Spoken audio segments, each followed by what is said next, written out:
Welcome to Choice Classic Radio, where we bring to you the greatest old-time radio shows. Like us on Facebook, subscribe to us on YouTube, and thank you for donating at choiceclassicradio.com. Now, Roma Wines, R-O-M-A, made in California for enjoyment throughout the world. Roma Wines present Suspense. Tonight, Roma Wines bring you Mr. Paul Henry, the star of The Angel of Death, a suspense play produced, edited, and directed for Roma Wines by William Spear. Suspense, radio's outstanding theater of thrills, is presented for your enjoyment by Roma Wines. That's R-O-M-A, Roma Wines. Those excellent California wines that can add so much pleasantness to the way you live, to your happiness in entertaining guests, to your enjoyment of everyday meals. Yes, right now a glassful would be very pleasant as Roma Wines bring you Mr. Paul Henry in a remarkable tale of Suspense. December 31st, New Year's Eve. I shall identify myself as John Forsyth, my true name, as I have no reason to fear its being known nor to assume one of a different character. My early life has no place in this narrative, save only to point out with the utmost objectivity that I have always been possessed since my tenderest youth of extraordinary intellectual powers. As witness, my acquisition at the age of 16 of degrees from not one, but 3 of the leading universities of Europe, where, despite my British nativity, I spent my formative years. But this fact has no special significance other than as it applies to those events which were set in motion on another New Year's Eve in London 15 years ago. For it was on that evening, as I had planned some weeks before it should be, that I stood outside a door and listened for confirmation of the relationship I knew existed between my best friend and my wife. Oh, darling, darling, darling. It's all right now, Pam. It's all right. It's all over now. Yes, Are you happy? yes, now that we've decided. Yes, almost for the first time since I can remember. I know, darling. I suppose we should feel sorry for him, but I can't. Not after the way he's treated you. Raymond, what do you suppose you'll do? It doesn't matter, darling. Tomorrow we'll be on the Atlantic Ocean, and within a month we'll be on my uncle's plantation in Brazil, where he couldn't find us if he'd looked for 100 years. No, I suppose it doesn't really matter. How long will it take you to pack? Oh, an hour. Well, I ought to be back by then. I just got to pick up the tickets and a few things. All right, hurry, darling. I will, darling, I will. Goodbye. Goodbye, darling.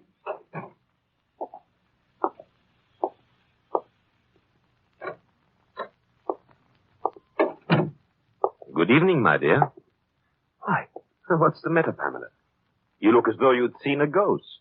Oh, why, nothing. You startled me, that's all. You said you were going out of town for the holidays. And you don't usually come in by the back door. You needn't be alarmed. I shall only be a moment. I forgot something. Can I get it for you? Your anxiety for my every wish is touching. But no, thank you. By the way, Pamela, have you any last words? Any what? We may not see each other for a while, you know. John, what are you talking about? What's the matter with you? Oh, my dear, sometimes I wonder if I married you out of infatuation for your beauty or pity for your stupidity. Oh, John, please. Pamela, where do you suppose we shall all be, say, within the month? Does it really matter so much? No, I suppose it does not. Within the month, I was on trial for their murder.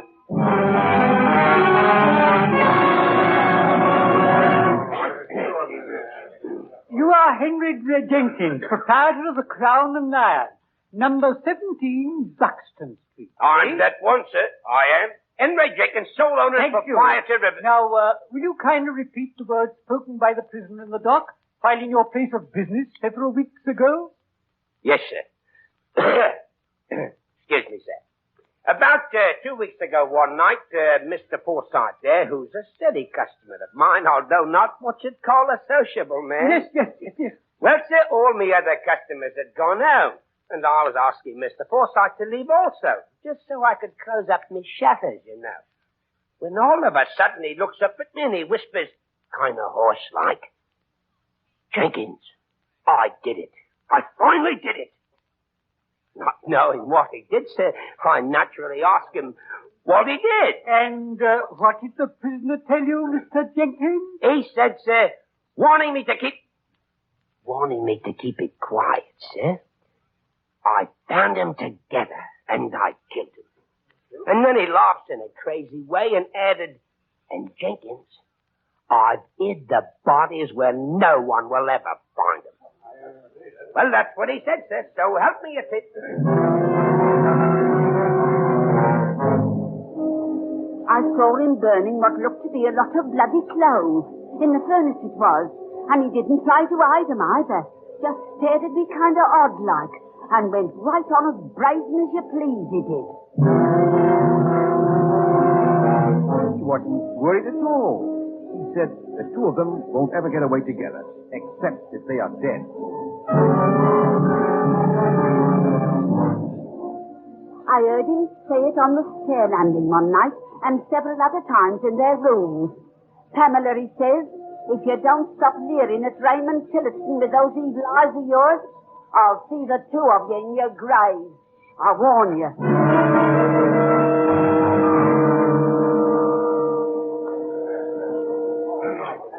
The court feels that it is its duty at this time again to remind the prisoner that he has so far made, nor allowed to be made by counsel in his defense, no cross-examination of witnesses, nor rebuttal to the charges made by the prosecution of any kind, and that this attitude can only result adversely to his cause.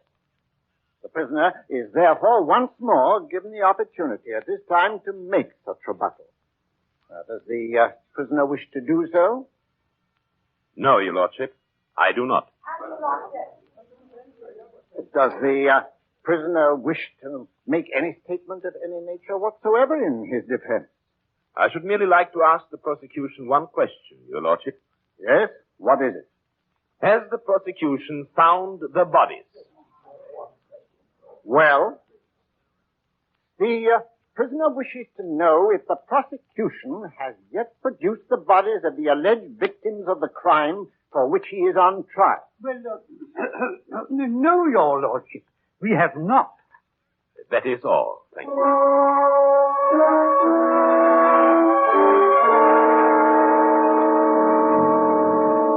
To kill them had been my plan and my intention, naturally. But not in the usual stupid way such things are done, where men gamble their own lives against the lives of those whom they destroy. Every faculty of my intelligence revolted against such a thought. And so for me, the gambler's risk was needless. So I planned it. It was therefore without fear or question that I stood before the court to hear the verdict which, in all the writing of it, I had contrived against myself. Order! John Forsyth, the court has given most careful consideration to the fact that the bodies of the named victims have not been presented to this court as due evidence and a surety of murder, a fact which admittedly must alter the circumstances of guilt. But this Crown Court, no matter how deeply it desires to aid you, cannot but recognize the fact that you have allowed every shred of evidence and element to point to you as a cold-blooded killer. Under such circumstances, questionable though they may be, I can do only as the King's law directs me to do, tempered with the mercy of His Majesty's court. I hereby sentence you to no more than 20 and no less than 10 years of hard labor for the suspected and willful murders of your wife, one Pamela Felice Forsyth, and one Raymond Elton Tillotson. And may God protect the Crown and the jurisprudence of this court of His Royal Majesty.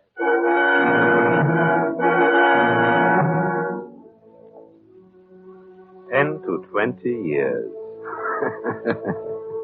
It was perhaps a bit more than I expected, but I was content. And it may be that there was even the trace of a smile upon my lips as I left the courtroom. Certainly, it was justified, if only by the looks of awe and admiration turned in my direction by the spectators. Clearly, they recognized my genius, and I knew they were thinking of the countless lesser men who had failed in their efforts to hide even one dead body, whereas I, apparently without effort, had successfully hidden two.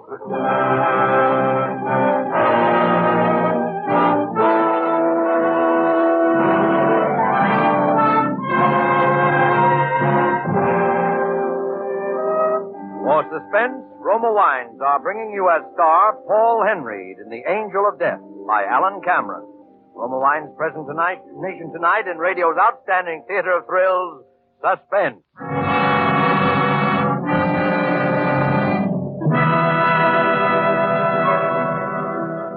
Between the acts of Suspense, this is Truman Bradley for Roma Wines.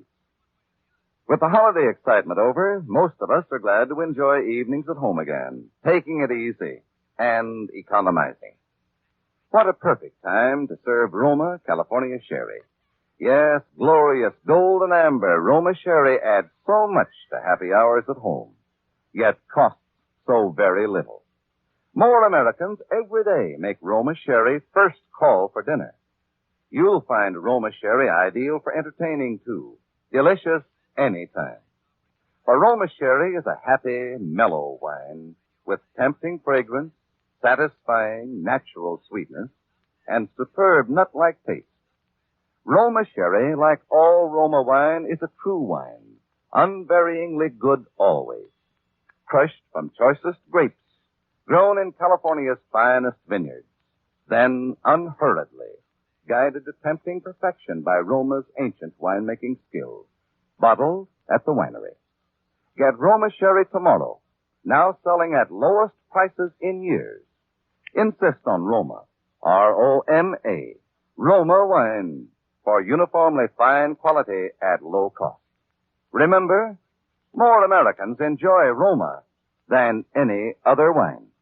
And now Roma Wines brings back to our Hollywood soundstage Paul Henry as John Forsythe in The Angel of Death, a play well calculated to keep you in suspense.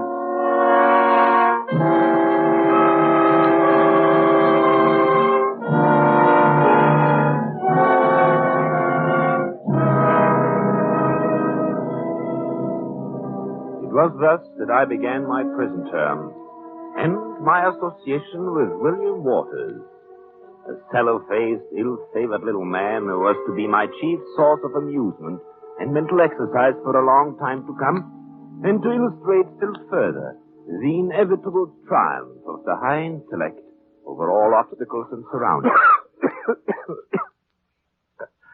So you're the great John Forsythe, eh? You've heard of me, then? Not off, I haven't. The luckiest beggar that ever cheated the hangman. Luck? There is no such thing as luck. No? And how is it you're sitting here safe and sound, and out as free as air in 15 or 20 years, instead of stretching your neck at the end of a rope, eh? I'm here because I choose to be here. That is all. Because you choose to be, eh?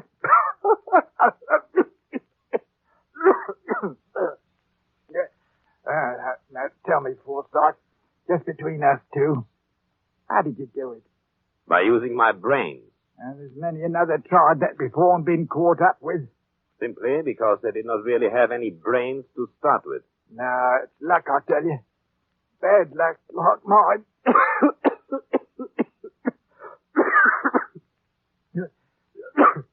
You want to hear the worst bit of luck ever ruined a man's life? Well, if you wish to call it that, why not? It was like what happened to you in a way. The sweetheart, Agnes her name was, with the biggest, bluest eyes. Oh, the prettiest little thing you'd ever hoped to see. And you'd killed her. Oh, I didn't mean to. It was the usual, you know, and I caught her dead to rights. But she laughed at me. That was the trouble. Threw it in my face, she did. Next thing I knew, something snapped.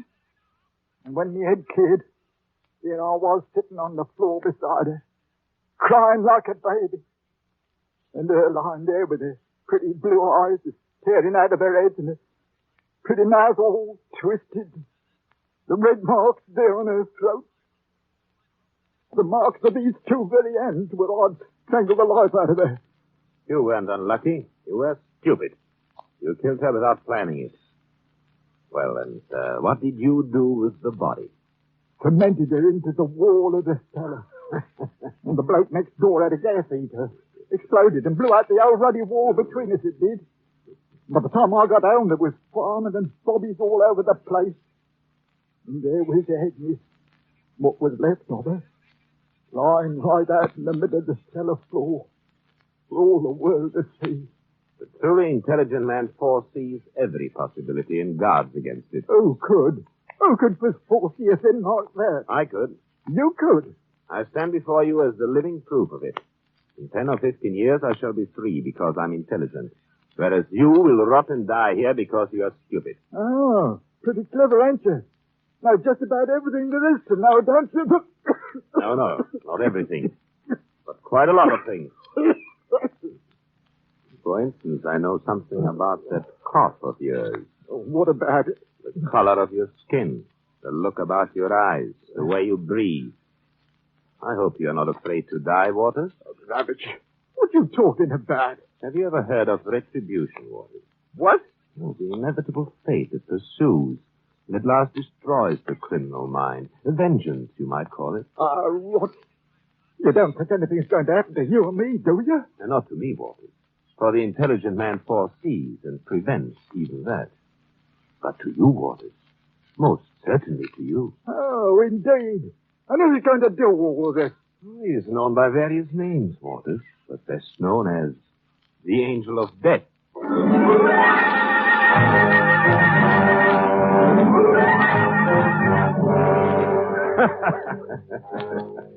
Retribution, the Angel of Death. Absurd, was it not? But a most purposeful absurdity. For the intellectual stimulus so necessary to remaining mentally alert during the prison years ahead was here delivered into my hand. An experiment, and one almost impossible under any other conditions. And William Waters would be my guinea pig. An experiment to determine just how far a man might succeed through sheer superiority of intelligence in breaking down and destroying the mind and the body of another by the simple power of suggestion. I suggested nothing directly. Merely a word here, a glance there. Drops of water wearing away the stone.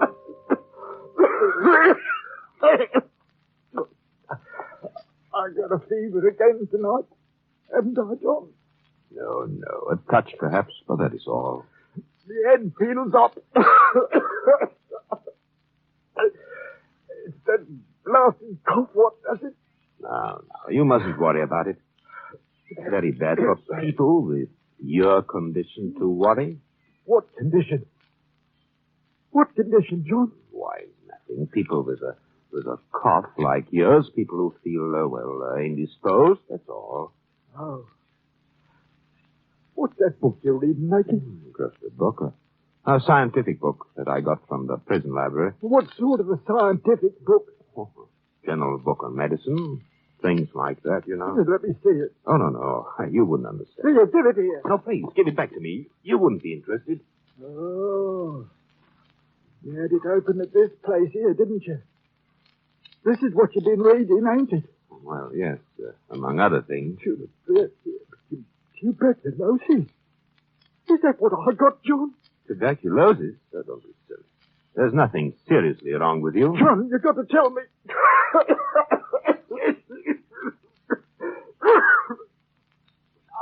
I don't want to die. No, you're not going to die.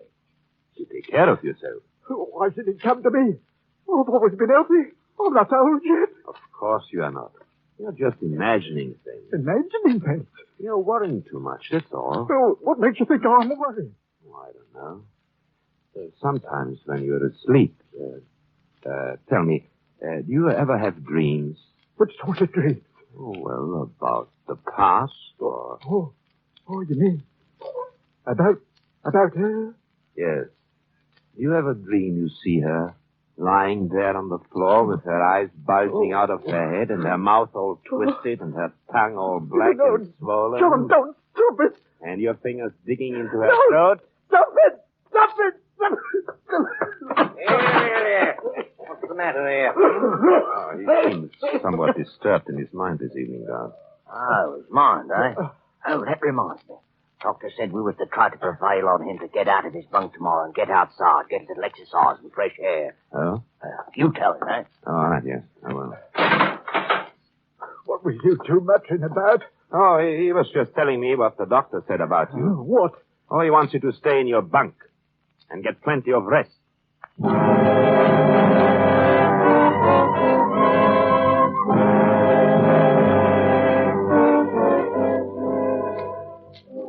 The time was drawing near, I knew. The time for what I had planned as the culmination of my experiment. Waters was having periods of definite delirium. But I waited. I waited for them to become more pronounced. Then, one night, when I'd listened to him tossing and muttering for hours in his bunk, I crossed over in the darkness. Oh, no. Wait. There ain't time yet. I don't have to go yet. No. William Waters. Yes. I've come for you, William Waters.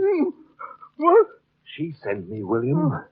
She sent me with her eyes staring out of her head, her black, swollen tongue. No. I'm the angel of death. I'll kill her. I'll kill her. Take your hand from my throat! Take your hand! I'll kill you. Let me quiet you. What's going on here? I had to hit him. The man is out of his mind. He thinks I'm some angel of death or something. Yeah, you come on. Come on there, Waters. What's the matter with you? Buster. You. It's you what done this to me. Oh, I told you he was out of his mind. It's you what done it to me. I'll see it now. Come on now, you're coming with me. I'll kill you, Buster. I'll get out of here. There's no moment. Even take from the deer. I'll kill you. I'll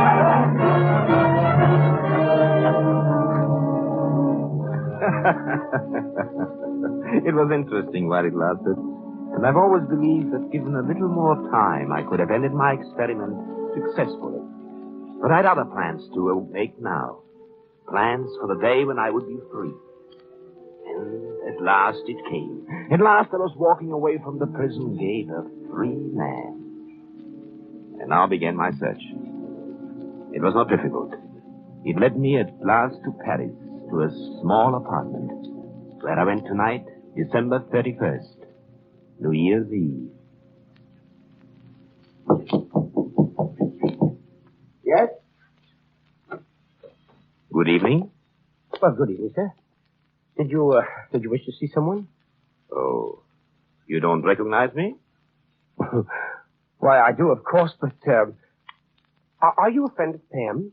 I'm indeed. Who is it, darling? It's a friend of yours, dear. A friend of both of you. John. What? Yes, in fact, your husband, my dear, and Raymond's best friend. John, it's been... 15 years, yes. You only returned to Paris recently, did you not? Yes, a short time ago. And you never knew that I was convicted and sentenced to prison for your double murder, did you? Murder? Oh, that was quite as I planned it. I knew where you were, but the authorities did not. John. But perhaps you have heard of a curious legal technicality which provides that a man cannot be convicted twice for the same crime. You see, I've already paid for your murders. And now I've come to collect an ancient debt. Put down that gun.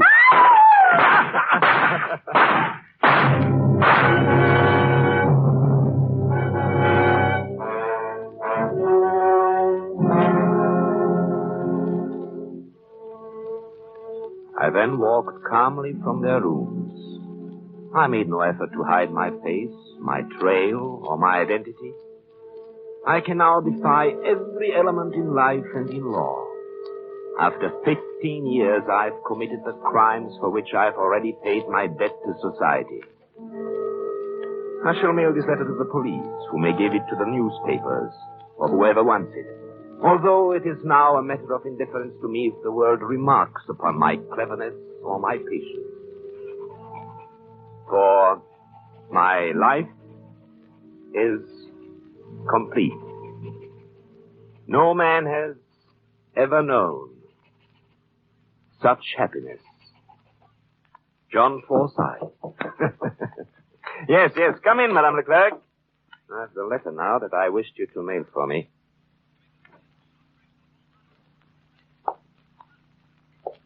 I've come to you, John Forsyth. Waters. I'm not Waters any longer. How did you get out? They said I was insane, so I hadn't been responsible when I killed her. Then they said I was cured, sane again. And then they let me out. But there was one thing they never knew. They never knew who I really was. What are you talking about? That's why I've come to you, John Forsyth. I am the chosen messenger of an higher power. Look here, Waters, Die, John Forsyth!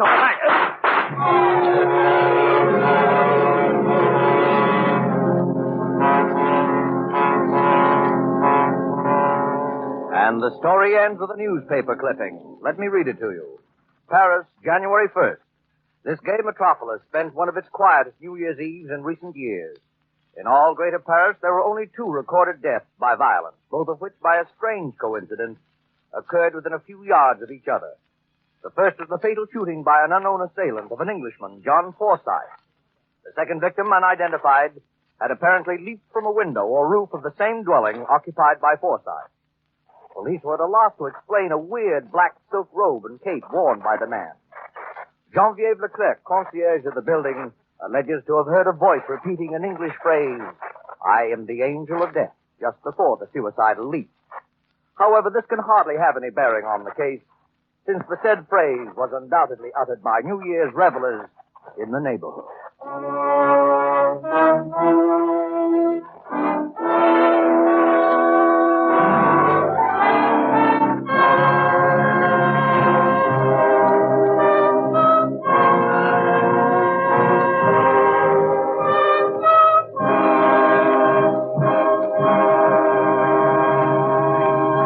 Suspense. Presented by Roma Wines, R-O-M-A. Made in California for enjoyment throughout the world. How much more pleasureful any meal becomes when Roma wine is served. Yes, a fine table wine such as Roma California Burgundy makes any food taste better, brings out all the flavor, lends romance and friendly companionship to the meal. America's famed hostess, Elsa Maxwell, says, "My simple secret for gracious and enjoyable dining is to serve my guests Roma Burgundy." It's so easy to make your meals more delicious, more exciting, as Elsa Maxwell does. Because Roma wine costs so little, anyone can serve it often. Complement your next dinner with the fruity fragrance and appetizing piquant taste of red, robust Roma Burgundy. Get Roma Burgundy tomorrow, now selling at the lowest prices in years. And you get extra saving when you buy Roma in the half-gallon and gallon size. No wine but Roma offers you so much for so little.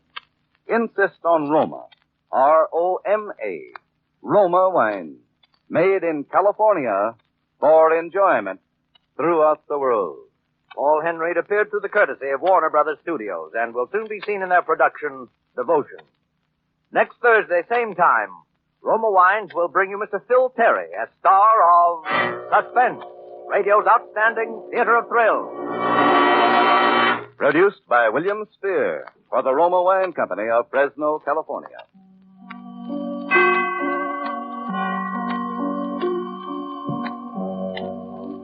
This is CBS, the Columbia Broadcasting System. KQW, San Jose, the Columbia station for the San Francisco Bay Area.